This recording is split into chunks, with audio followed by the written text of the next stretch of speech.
Now that we're a quarter of the way through the season, I wanted to talk about 6 players who have underperformed greatly to their expectations so far this year and share my panic levels for them in both Dynasty and Redraft. So let's start with the quarterback position and talk about Matthew Stafford, the current quarterback 26 in fantasy and QB 32 in points per game. And now maybe this is a product of the Rams just as a whole, but to put it plainly, Stafford just has not been good. He's only thrown 4 touchdowns on the year so far in 4 games, which is fewer than Matt Ryan, Davis Mills, and Joe Flacco, and the same number as Baker Mayfield. And the Rams offense has just not been moving at all and has not looked at all like they did at the end of the year in their Super Bowl winning season in 2021.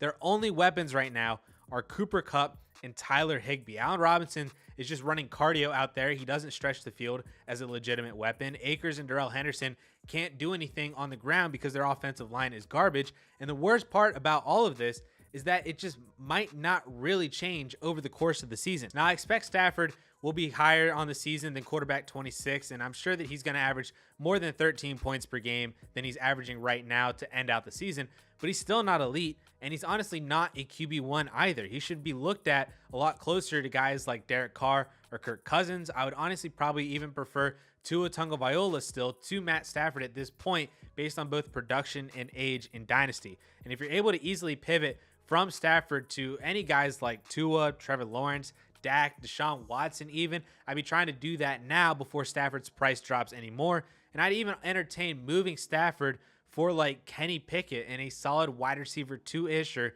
maybe even a 2024 first, because my panic meter on Matthew Stafford in Dynasty is really, really high right now at like an 8 out of 10. Speaking of wide receiver 2-ish players, let's talk about DJ Moore, who has been struggling mightily so far as the wide receiver 52 with Baker Mayfield. We've honestly gotten to the point where I'm now hoping that Baker gets replaced by Sam Darnold, which is a really scary place to be. But that's just how bad Baker Mayfield has been so far to start the year. Because at least with Darnold, we've seen what he can do for DJ Moore basically all last year, where Moore never saw less than 7 targets in a game and actually had 10 games with double-digit targets last year.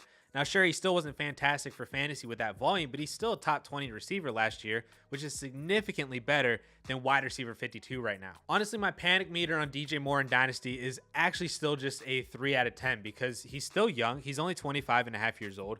We know he's super talented, and hopefully Darnold does take over and he helps DJ Moore to close out the year and has a stronger end-of-year finish for fantasy. And then going into next offseason, I'm hoping that Matt Rule and company are gone, they're fired and out of here, and the Panthers stop messing around and actually draft a quarterback with their top 10 pick next year. So I believe Moore is actually a great buy low in Dynasty right now. I actually just traded for him on a rebuilding team just a day ago. I sent Joe Mixon for DJ Moore in a mid-ish second round pick in a 10-team league. So that's like an early-ish kind of second and 12-team league. But still, I thought it was a fantastic trade from me from a rebuilding perspective to move off of an aging running back, pick up DJ Moore in what I hope to be a mid to early second. I mentioned earlier about trading Stafford for Kenny Pickett and like a wide receiver 2-ish, so why not Pickett and DJ Moore?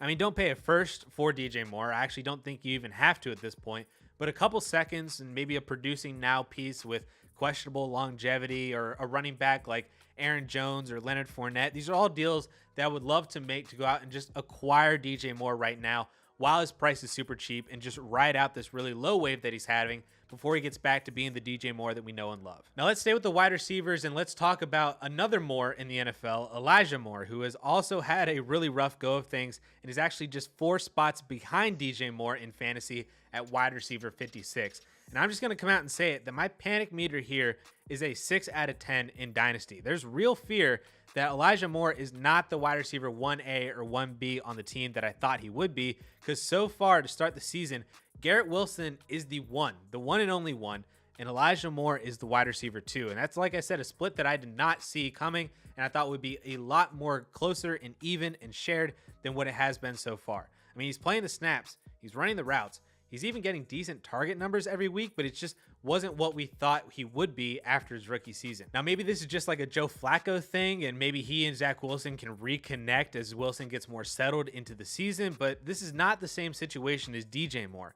We 100% know that DJ Moore is very good at football. I mean, we think, based on small samples in the NFL, that Elijah Moore is good, or at least as good as what we think he is. But this honestly could just be like a Christian Kirk situation where he looks great, he has solid opportunity, but he just never puts all the pieces together while he's on his rookie contract, and it takes him moving to a different team with better opportunity for him to actually start breaking out for fantasy. The other problem for Dynasty is that even with his age, his production right now is very, very replaceable, and that's just not going to cut it. He's found himself in a weird like nebulous of players that all have upside, but they're all very similar, which really makes none of them all that valuable because there's just so many of them. I would sell for a 23 first if you can, or maybe even a 2024 first. I'd be trying to pivot to guys like Chris Olave or George Pickens as they're on the come up. And Christian Kirk even also fits that mold. If you can flip Elijah Moore for like Romeo Doubs in a second, I would do that too. I mean, he's not an immediate sell at all costs. So if you're not getting anything that you like, then just hold on to him. But if the right offer comes along, something like what I just mentioned, be willing to sell. Let's move over to the running back position and talk about my guy, Travis Etienne. And this one has been so hard to watch unfold as an Etienne truther, but it's where we are with his role in this offense and James Robinson's miraculous return from an Achilles injury just 10 months ago. And I'm going to make this short and sweet. My panic meter is a 7 out of 10, but he's a hold in Dynasty. You can't trade him because nobody actually wants him. I was looking at the DLF trade finder and just everything in there sucks. I mean, people are trading him for Antonio Gibson, Chase Edmonds, Cam Akers. Like those are any better players to have right now.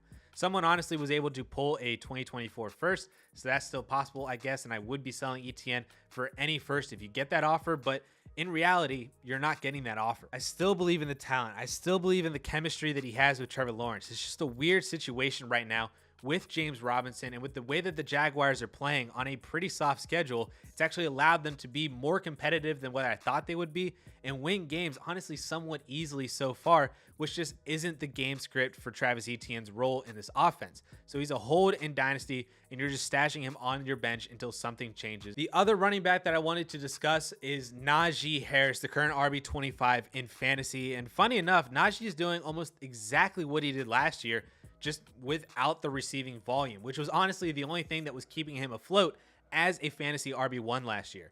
This Steelers offense is so bad. Their offensive line is horrible, and Najee is suffering because of it. He's honestly not an uber talented back that can just make things happen by himself. He needs that insane volume to stay relevant, and without his receiving work, he's a touchdown dependent running back in fantasy. He only has 2 games right now inside the top 25, one of which was because he caught 5 passes and it was a horrible week for running back scoring, and the other was because he had a touchdown. But his highest scoring week on the season is 15.1 PPR fantasy points.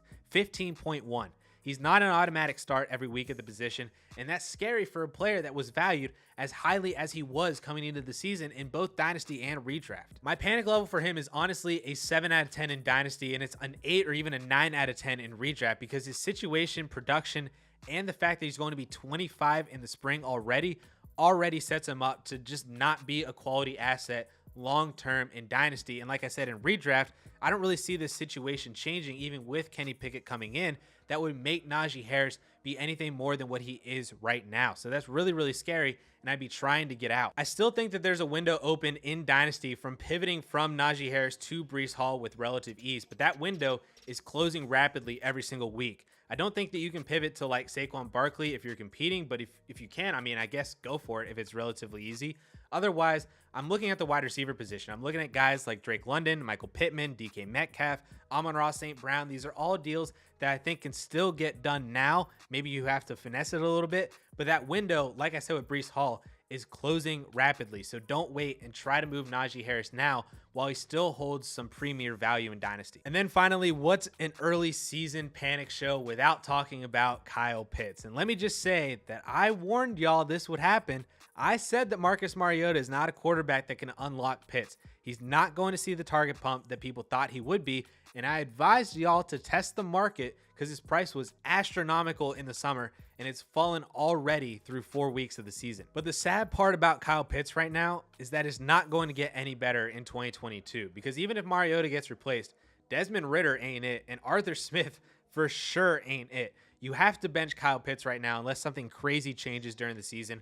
Otherwise, for Dynasty, this is a 2023 and beyond play with the hope that they draft a quarterback in the 2023 draft. His panic meter right now is a 9 out of 10 for the remainder of the year in redraft, but it's only a 4 out of 10 for Dynasty because, I mean, he's still Kyle Pitts. Honestly, what the start of the season has done for him is it's made him extremely acquirable in Dynasty. The trade finder right now is absolutely riddled with terrible trades that would never have happened in June, July, and August, but are possible right now because people are panicking. If you have any tight ends like Darren Waller, George Kittle, TJ Hawkinson now after his monster game, even guys like Tyler Higbee, Zach Ertz, and Gerald Everett who are producing well right now, if you have any of those guys, try to flip them for Kyle Pitts on the cheap. Add a first to one of them, or maybe even a second with George Kittle or TJ Hawkinson might get done right now.